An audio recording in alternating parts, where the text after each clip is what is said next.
अरे केले बानी खची हम मिजाज एकदम तोहरी कति बना के आइले बनी ये जीजा जी कहो प्यार एकदम लहे लहे कर ताकि एकदम लहे लहे ड्रेस माइट पहले बड़ू आवत हम जीजा जी तोर हां तो जे हमरा को मारे बा अरे तो बढ़िया हो जा का कहन तो स्कूल ड्रेस पहिर के रहेली सब हां ज्यादा हमर ठीक है स्कूल ड्रेस लहंगा घंघरा पहनली कनी बढ़िया ले न घर दुआर में के तनी बढ़िया ले बिछा दियो बिछौना उछौना आ बढ़िया झाड़ू घर दुआर माई दीदिया सुनी नु तोरी खुश होई कि जीजा तो ओकरे से करवा रुक बोला तनी ओकरे से करवा तू का कर हो हम कर करता दीदी का हो जीजा होता ना जीजा जी हां सही में माई देख कितना खुश होती देख आ सुना माई जीजा जी खातिर कोबी के पकौड़ी छान दी पकौड़ी छनी कनी हम जातन तब तो जाता नहीं ललका सूटवा पहने हां अली लिपस्टिक मारले थोड़ा सा फेस पाउडर का माई जो हां वो तोरे के देखे ना तार बिया होइल उनका साथ इतना खुश होता हूं तो कितनो बड़ा ना तो घर के बड़का जीजा जी बड़न ठीक ना बहुत ज्यादा हमरे के माने लन सब छोटानी रह हमरे के मानी हां देखी माई तू ही बताओ जीजा जी के करके माने मन भाई जा तू अरे तो दोनों को सालियो सन तो दोनों के न मानी हमारा हां इधर देखो के दोनों के हां कहा कि एकर मामा आई जीजा जी आई सही ना परेशान जीजा जी अंदर सबसे पहले पैर हम धो पैर में पैसा मिली ना माई हां देख लीजिए पैर धोइए सब खाना बना के हमरा दीदी खा खीर के का फेवरेट है मुर्गा फेवरेट है उनका पकौड़ा भी पकौड़ा ना मुर्गा फेवरेट है आके पूछ ली ऐसा बता परमेशन लोले लड़ावत रहे जो कनी ये पूछा मन तो कोनो तो झगड़ा पकड़ के बहुत मारी हम अब लड़ जे उनको समनो या न तो लड़ जे सन ना मैं जाता नहीं ललका सूटा पहन लेता नहीं ललका सूटा पहन लिया काहे उथिए स्कर्ट टप पहन लिए आ तोनी के तो जॉन देखो सन स्कूल लाइबू सन स्कूल में बदलू सन यही तरह रहबू सन ठीक बात लेकिन जीजा जी का तो नाश्ता का बनाई हलवा कचौड़ी बना दे आ भुजिया आ जा तनी लगले में हम बाजारिया ले आओ तनी थी मुर्गावा माई बाजार ठीक से ना मसाला उसाला पीस के रखले रहिए सन अच्छा ठीक है जा तनी मुर्गा लिया देबे हटे दादा कितना दिन पे हमर दामाद होतन उहे ते एगो बाणन सन हल्दी खत्म बा माई ठीक बा हम ले मारू मन मसाला लिया के बा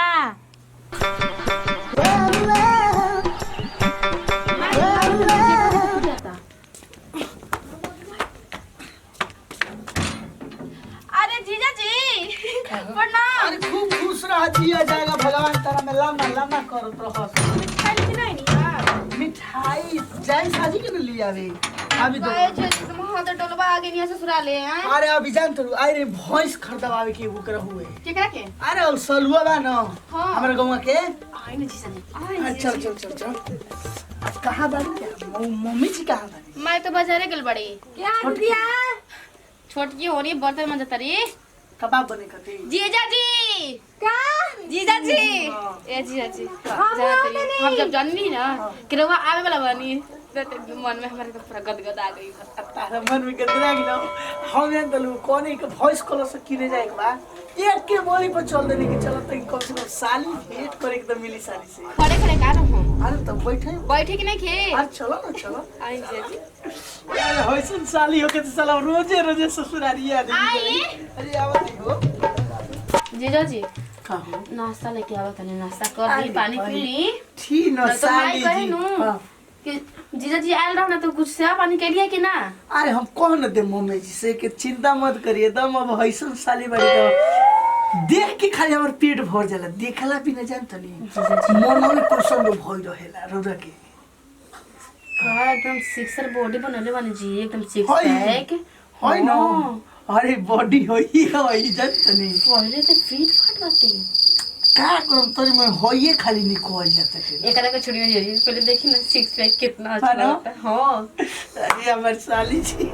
मन ऐसे ही हुई खाली ना जी हां पानी लेके आवत है गरम गरम चाय लिखावत नहीं हां सही में हां जी अरे जाई ना लेके आई महाराज लेके आई नु अरे लेके आई जल्दी उनका छोड़ी बोला तने ए, छोटकी के ना लेके आई ना का हुआ जो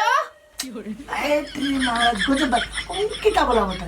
ए जी जी बिगड़वा छुआ नहीं माथा खराब कर देली एक लोग करके बारी आवेली चिची चिची चिची चिची माथा दर्द चना देली अच्छा रौरा यतन अच्छा लागी ना जाने की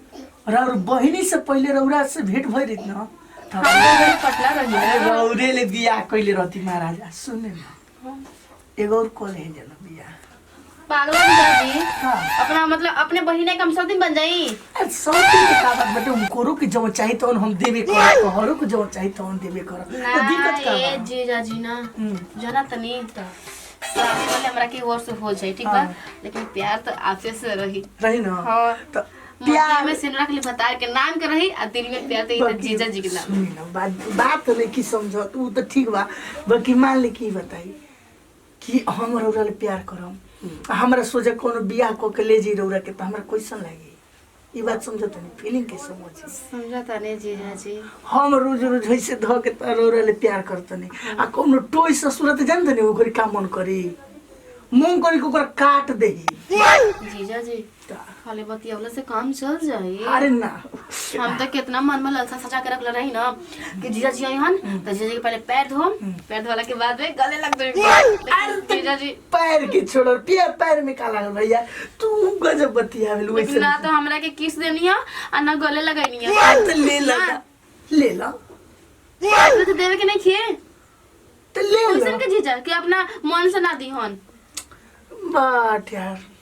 मथवे तो खराब हो तो देखा यार साले तैयार बड़ी